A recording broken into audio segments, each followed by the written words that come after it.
selepas pemilihan PKR yang lepas, telah jelas pada pandangan saya lah dan pandangan ni, bahawa PKR ini bukan lagi parti yang kami bina dahulu. Ia parti yang boleh menipu dalam pemilihan.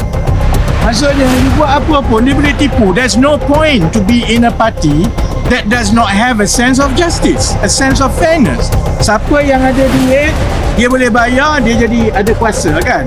So, we know straight away daripada proses pemilihan itu pun, apabila kita telah melalui perbincangan dalaman, kita dah minta penerangan daripada parti tentang perkara-perkara dan aduan pengundi dan anggota pasal proses pemilihan parti.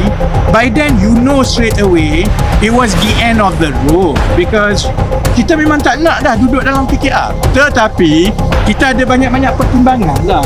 Macam saya sebut tadi, kita tak boleh emosi. Sebab given choice, saya ingat saya dengan ni, we are not hadap to be in politics.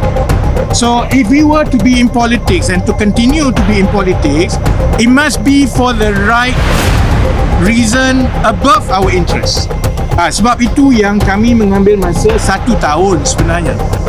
Proses untuk kita kenal pasti parti, proses untuk kita kenal Mr. Tan bersama, proses untuk kita sahkan tentang kehendak pengundi. And kehendak pengundi itu kita hanya dapat pastikan menjelang akhir tahun lepas bahawa kumpulan pengundi terbesar ialah kumpulan pengundi yang tak suka tiga-tiga gabungan.